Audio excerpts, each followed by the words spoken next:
Hello there and welcome. In this video I got you a quick overview about all 10 clans in Monster Train 2. The goal of this video is to give you a quick identity overview and a idea of what you can do with these guys, what they're good at, what they're bad at, and I hope that this will give you a good overview about your capacities and capabilities. Let's get started with the Banished. These guys have two mechanics for themselves that are unique. For one, Valor, increasing attack and giving you armor if the unit that has the Valor stands in the front. Very powerful tanking mechanic. It doesn't expire, which means it is a lasting buff, which can be used offensively, defensively, and therefore forms a lot about the identity of these guys. The other mechanic, Shift, allows you to inflict usually good or bad status effects onto enemies and friends alike. We have, alongside with that, a lot of tools to move enemies and friends. There's so many spells that advance or retreat or ascend or descend that altogether this is the trademark of these guys, moving the enemy where you want them and moving your allies where you need them. We can utilize this in so many different ways. It goes even as far as we can even hurt the enemy for being moved or making them more vulnerable. At first these items look very strange, but the longer you play these guys, the more direct usage you get out of these. The gist of this faction is that they are very, very combat-centric. Their units are excelling at combat stats. Whatever they do applies usually combat-centric extra stats, and they are therefore best served as a strategy that tries to beat the game with not blasting enemies away with spells, but rather slicing them apart. Their main takeaway is that on themselves their damage is relatively low. The Banished need Valor to thrive. Therefore, when you play them yourselves, you either increase their base stats or you increase your capacities to generate Valor quicker, or ideally both. We have a few tools at our disposal to blast away enemies directly. Cleave is one of the best of them because it's an AoE spell directly scaling off of the power of your frontmost unit. This can solve many problems, but besides that, we have only indirect versions of dealing damage via Eagleheart, for example, by attacking. But altogether, most of our direct damage approaches hit only the frontmost enemy or are directly linked to one of our units moving somewhere and slamming into the face of the enemy and, again, frontmost unit. This is one of the major weaknesses, countered by the fact that we can move the enemy so freely that while we are not able to blast them away out of the backline most of the time, we have the freedom to move them where we need them. Last word, very equipment synergistic as well. There are many troops that go super well with gear. The Sword Maiden here, for example, is one wonderful unit that goes super good with equipment, and they got themselves some really nice equipment pieces too that I personally find very game changing. Everlasting Light is a good example for that, but even the meager Shield of Wing can do very heavy lifting. So let's move over to number 2, the Pyreborn. Well, let's start again with the basic mechanics. We got Pyrogel, which is just applying the amount of Pyrogel stacks again as damage whenever somebody gets hurt. This is a damage propagation tool, easily said. The nice part, just like Valor previously, it does not expire. So what we apply on the bottommost floor sticks up to the very topmost floor, which means this faction is very good at ramping up the damage quickly and keeping it there. We also have a lot of gold and income control on these guys. We gain the capacity to generate gold directly via Avarice, which is a unique stat to the Pyreborn. We also generate Dragon Horde. Dragon's Horde can be traded into gold and artifacts or into stupidly powerful cards. In equivalent exchange, and great dragons scale so massively hard with a big dragon's horde that they can easily, the great dragon can easily turn into a main character for your entire formation. Very easy. On top of that, we have very easy access to gold, which means we can buy whatever we want. The Pyreborn's main takeaway is that they are very spell-centric. They have a couple of incanters, they have very powerful spells to deal damage, to manipulate the enemy as we see fit, but they are relatively brittle. This is one of the major problems of theirs. They have no methods to heal themselves, no real defensive tools. We're mainly playing with the idea that we're killing them before they kill us. One thing that we can do to mitigate losses on our strong troops are throwaway units like the whelps. They are best served as backliners though, because they have very useful abilities, but they can be plopped into the way of enemies. Especially the bloated whelp is a good candidate for that. Altogether, what I found is that this faction has really easy access to area of effect damage variance, so it's very easy to hurt the entire floor, but it is very hard to keep yourself alive because, like I said, no healing, no nothing. You need to have a either steady resupply of troops or ways and means to keep them alive, or ways and means to resummon. That becomes very, very important for these. As a last word, I found it to be very useful on the Pyreborn to have a little bit more floor space because of the capacity of sacrificing units to keep others alive. Now, let's move over to the Lunar Coven. These guys are featuring moon phases as a unique mechanic, which means one turn new moon, next turn full moon. Cycles like that. We have spells that switch this phase on and off, and we have units that gain bonuses whenever the moon phase cycles. We also have some gear that does that. Altogether, this unique mechanic makes it so that you have to time your spells right. You have to have your timing correctly, and they are the only faction that have really antagonistic mechanics towards each other. When you're following full moon, new moon troops often become really hard to navigate. Due to that, we have tools like the Eclipse Chamber, which makes things more navigatable, but altogether, I found it very important for these guys to choose one moon phase and stick to it. The Lunar Coven is very powerful when it comes down to spell casting. Their availability of Conduit, which increases the power of spells, is insane. And on top of that, they have a lot of cheap spells that easily soak up all that Conduit. And to add some icing on the cake, we also have access to Mage Blade, which transforms spell power directly into combat power. Really good things. And we have a lot of combat power on the new moon troops. And like I said before, the full moon are mostly around spell-centric strategies. You have a very high focus on utility on this faction. We have healing, displacement, deactivation of enemies' attacks via dazing. We have many abilities to keep the enemy under control, but you get easily overran with these guys because there's only a handful really powerful troops on the Lunar Coven roster and way more powerful spells. So take care that your train formation holds stand when you're playing these. Moving over to the Underlegion. The Underlegion's unique mechanic is troops, which means we can spawn fungi, which just happen to have room on every floor as long as it's not 7 troops.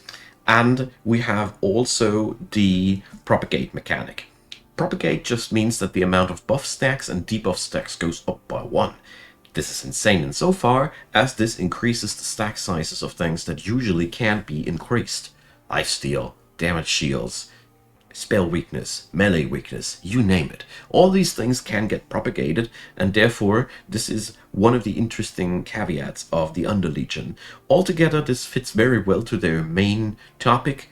Very debuff centric. We can sap away the enemy's attack, we can inflict damage over time, and we have altogether a very good control over spreading more statuses on the enemy and propagating our own. Altogether, the Underlegion is very combat centric. We have powerful troops that benefit from getting more troops. We're very tanky guys, but what we don't have is a good access to the backline. Our damage is good, but we only have so many tools to get back into the backline of the enemy. Rot is one of them, Racking Pain is one of them, the Spore Launchers, Rally Decay is one of them, but as soon as you don't have one of these few tools, there's the Cheery Death Cap, I think, is also helpful. But as soon as you don't have a few of these backline killer tools, you notice that you really get problems to eliminate priority targets. I don't want to say that the Underlegion is really horrible at that department, but you really need to focus on it because you don't have any mobility tools or anything like that. You are already loaded to the gills with enough goodies and baddies for the enemy.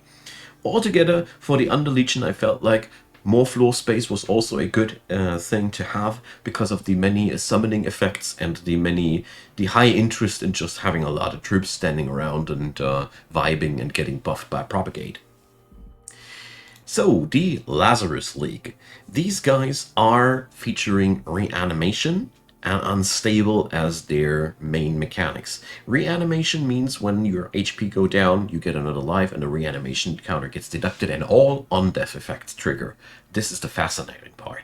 So altogether with reanimation, you can do really some crazy things, and with unstable you blow up an enemy as soon as the unstable stacks exceed the enemy's HP. In short, you apply it and then they go boom in height of the unstable stacks. Fun fact, unstable on your own troops also hurts the enemy. Your own troop will explode, but the explosion will always hurt the enemy, which is pretty cool. The Lazarus League is very equipment-centric in form of grafted troops. This is also a unique mechanic for theirs, which means when this guy dies, you get their equipment, but only once. If you resurrect them, the grafted stuff is no longer with them. So you have tons of equipment and units that soak up equipment, like the Pincushion or the Hydra-Armed Horror. These are gracious receivers for your gear, and they get a lot of scaling out of that. Lazarus League, needless to say, loves gear from other factions too, because you even have spells to remove gear and get another bonus so you can apply more gear. It is really cool like that. Your utility is very much on the crazy side. You can duplicate units, you can sacrifice your own units to apply bonuses to other units. Altogether, this is one of the most creative things to play around, with the main takeaway that you get a lot of ability to hurt the enemy, with the downside that you're very brittle and made to die. Dying is part of the plan. And this can be a little bit hard to navigate, but your toolbox allows you to control the enemy quite decently, blast the enemy quite decently fast, and create some creatures which are beyond belief powerful. I love these guys, if you haven't noticed. Let's move on over to the Hellhorned. The Hellhorned is the first Monster Train 1 clan that we are seeing here, and their main strategies revolve around applying armor, which is an extra layer on your HP, which doesn't expire. They use Rage, which is a lot of attack, which expires each turn, and Sacrificial Imps. Imps get something done when they get summoned, and then they can just die. They are really good to take the pressure off of your troops, and there are so many spells that utilize them even further. Altogether, the Hellhorned are really great at having a lot of damage, a lot of ability to mitigate damage via armor, and use mobilization on the to control the enemy. You can ascend enemies, you can move enemies very decently. Not as good as with the Banished, but instead you have access to piercing damage, which will mitigate armor. Ironically enough, this is the faction to counter armor with, and yeah, it's really fun to play around. And their main takeaway here is, again, or main downside is that they are fairly easy to kill. Their base HP are mostly low with few exceptions, and you need to devise a strategy to keep them alive one way or another. So, moving on over to the Awoken. These are as close as it gets to the color green in Magic the Gathering. They offer you regeneration and thorns, so your troops recuperate and the enemy gets hurt by touching your troops. They also have a lot of features that, let your troops grow per turn here, this rejuvenate effect. So whenever they get healed, they do something. Unique mechanic for this faction, which means you are very much relying on supporting yourself, buffing yourself, and having tremendously powerful troops. They are very combat strong, very, very tanky, but their main downside is that they have a pretty low tactical utility bandwidth, while your troops are tremendously powerful, with a few exceptions, like, for example, Shattered Shell. And, I don't know, I think there was another sweeper. You have really low capacities to go into the enemy backline. You can't move enemies. If you have direct damage, usually it's only frontline centric. You can boost the hell out of your troops, but you don't get to touch the enemy's backline. And this is sometimes a really, really big problem. But on the other hand, what they do is featuring some of the most impressive creatures and most sturdiness in the game that I've ever experienced, and it's a lot of fun to play around. But yeah, they don't have the massive utility that other factions feature. Speaking about utility, let's talk the Stygian. So these guys are your typical spellcaster faction. They offer Frostbite, which is a damage over time effect, Spell Weakness as a staple effect, which means the damage gets doubled, tripled, quadrupled, and so often you apply the weakness stack. And they have another feature called Offering, which means the spells get cast if you manage to discard them before the turn ends. They also have card control spells, so you discard your hand, you draw cards to trigger these Offering spells, and also give you more cards, which is for spell-centric builds amazing. You are a very, very spell-heavy faction. You drive around applying your self-conduit and spell weakness on the enemy, and you also have a lot of powerful incanters. The downside of all that is your faction is also very, very spell-dependent, because if you don't cast spells, usually things don't come together as they should. So altogether, I think this is the best spellcasting faction together with the Lunar Coven, but the main downside is that their creatures need spells to thrive, and without spellcasting, basically nothing really works on their end. Very vulnerable to enchanted troops, therefore, but on the other hand, you have tools to just blow these guys up before they can bother you too much. Number 9, the Umbra. Umbra is a very special faction. They feature morsels. Morsels are getting eaten by your frontmost troop at the end of the turn. You generate these buddies like crazy, and you just buff up your troops like crazy at the same time.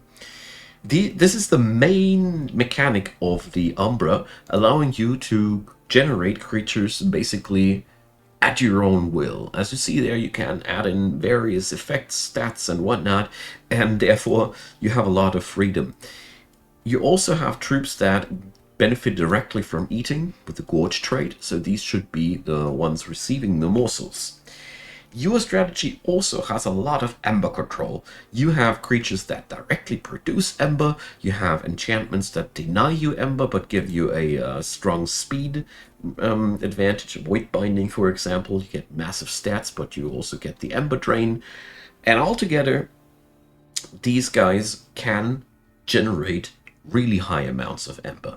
You also have plentiful access to Damage Shield, a mechanic that is very often available on these guys, and very useful because eating only happens after the fight. Damage Shield helps you to get to after the fight a lot. Altogether, a Umbra deck that is in motion is very, very combat strong, but also needs a lot of space, because without space, you can't play all those morsels. They all require room. You also luckily have a lot of spells that generate room, but it never hurts to have extra room with these guys. It really doesn't.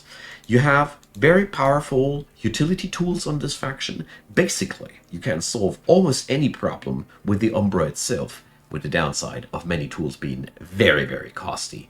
As you see there, Excavation Eruption can be very powerful, but with 3 Ember, also very costly. Gem Trove, very powerful, but also very costly. You will notice this being a thing on this faction quite often, and I saw this as one of their major downsides. Number 10, the Melting Remnant. These guys are all about dying and getting reformed. They have spells that allow you to reform units with the burnout trait. Burnout is just a death clock. When it goes out, unit dies. You have plentiful ways and means to increase the burnout stacks again, even ways and means to benefit from burnout stacks. And your roster divides into growing, very powerful troops that become the centerpiece of your strategy quite quickly. The Wickless Baron is a good example. And troops that are meant to die and get reformed, that to die and get reformed. So you even have living bombs like the Entombed Explosive, or living utilities like the Molten Encasement. You even have spells that scale off of unit death. Altogether, when you're playing Melting Remnant, you are playing a strategy that wants your units to die as often as possible, because you generate so many resources out of that, and so many of your troops directly benefit from the death. It is so much fun, and brings me to the point that these guys are a tad bit exotic in their utility. You have plentiful access to daze, so enemies can stop attacking. You have plentiful access to moving enemies. Dripfall, for example, allows you to descend enemies. Very powerful spell against bosses, by the way. And altogether, you have very interesting tools. Stealth, but none are too straightforward. Coupled with the issue that this faction also doesn't have the most high damage direct up the front. They can't grow to really tremendous proportions. The Wickless Baron can become a real powerhouse, but most of their troops have rather meager base stats. You have to grow them over the course of the fight, and the higher the difficulty levels go, this turns more and more to their major weakness, because the enemy's HP scale relentless. And therefore, you have to work on your damage output. This is very important, otherwise I have had it several times that I had no problem killing the stage boss, but I got overrun because the enemies poured over to the Pyreborn. Crazy, but it can happen. Either way, this is a quick overview over the clans in Monster Train 2. Of course, there's way more to say about these, and I plan to do more videos, so leave me in the comment section things that you might be interested in. I'm all ears, hearing your recommendations. And leave a like, leave a subscribe. Consider donating, consider helping the channel. I deeply appreciate all your help. Big thanks go out to all the supporters. And thanks for watching this video up until the very end. Appreciate you taking that time. Hope it was helpful, and see you next time.